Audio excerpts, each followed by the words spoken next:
So, why did I start doing redstone? I don't actually even know.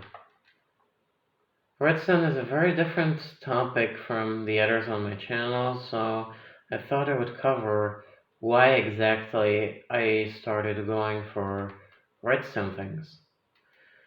So yeah, we are gonna have to start in a completely different part of this world. 2,000 years later. And this is the one, this is the part where I really want to start, because this is where I was experimenting. This is the old redstone world.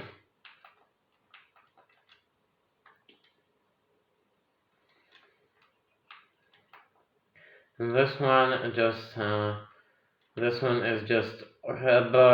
bunch of tutorials from YouTube and me messing around creating dumb things like this enormous double extender. Look at this. It's just so big. But it works and it's tutorial-less. That's why I don't design my own extenders, because this is just so much more efficient.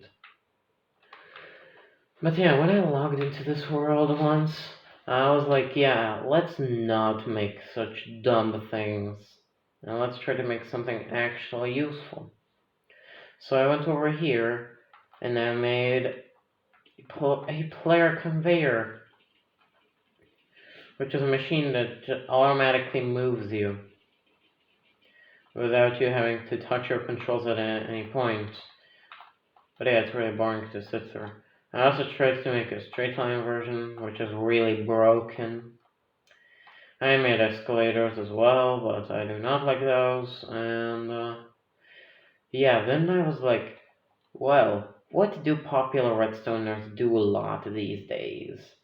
Oh yeah, piston doors. What if I tried to do a good piston door, because my best piston door yet is this one, which is very much just bad. So I went ahead and I tried to create a 3x3 and also succeeded. I made use of double extenders. I mean, of one double extender, actually. And it also is a spiral door, because when I was making it, I realized that it looks kind of like a spiral, so I adjusted the timings a little bit, and now it looks like a spiral. So then I wanted to go bigger. Oh my god, so I built the 4x4 vault door. Oh my god. Yeah. And then something was in me like, wow, this is really interesting. Trying to fit so many contraptions into one little space for them to all work together to open and close a door. It's actually really interesting. I know this is. But yeah, it's actually really interesting. And I started liking the concept and making bigger doors, like this 5x5 with the center block missing. Then I tried to go for 6x6, which is this monstrosity, because it just doesn't work. Then I made a double-sided 5x5, which this one is very important to me, because this is where I first thought that I've reached my limit in piston doors. I thought that I will not ever go any further. But I made a 6x6. Boom. And then after I made it, I realized how ugly it is. And I realized that I could just make it a cave door, because I realized that cave doors exist and how much easier they can make my life. And I also just really want to yeet through this, please. Yes, I got yeeted. Okay. So, what else do we have? Yeah, then I made the 6x6 semi-cave door. And I made some 5x5 cave doors, like this one, or this one, which is double-sided. Just walk on through. And click this button, you can see it closes. Yada yada yada, you know it. You know the drill. Because then I made a 7x7 cave door, and now I'm just like, what a tiny door this is. It's not even big at all. I have an 8x8 and a 9x9 and a 10x10.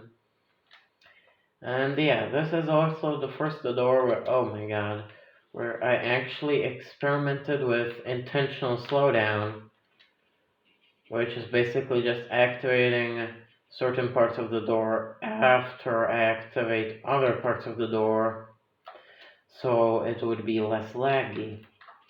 And that's also very, very successful. Oh my god, what is this? Why am I falling? Okay. And then on the 7x7, I was again reaching a point where I was like, yes, this is my limit. But then I made an 8x8. I somehow figured it out.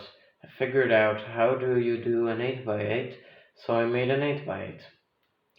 And then I completely stopped thinking that I reached the limit. And good that I did so, because I then very quickly after discovered a thing which is here, and it is an infinitely expandable, one wide piston extender that can push 12 blocks.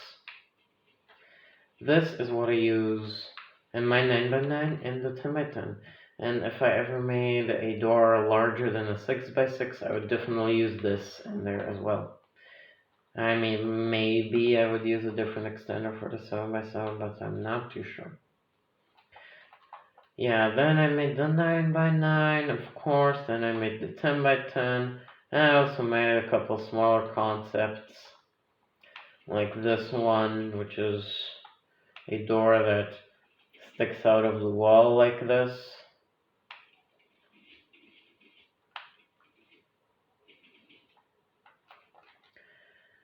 Or a no, this is a 6x6, which is completely seamless. Finally, I made a good enough 6x6. Or I tried to make a small 5x5 and failed horribly. Just look at how big this is. This is supposed to be small. And I made this, which I'm pretty proud of. It's the realistic animation 2x2. You can see how it just kind of tilts.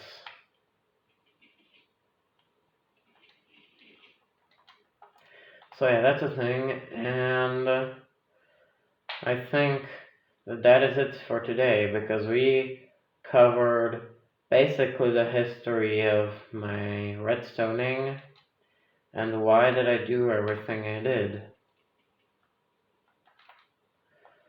So I think that's it for today. Oh, and be excited, because the 10x10 is definitely not my limit.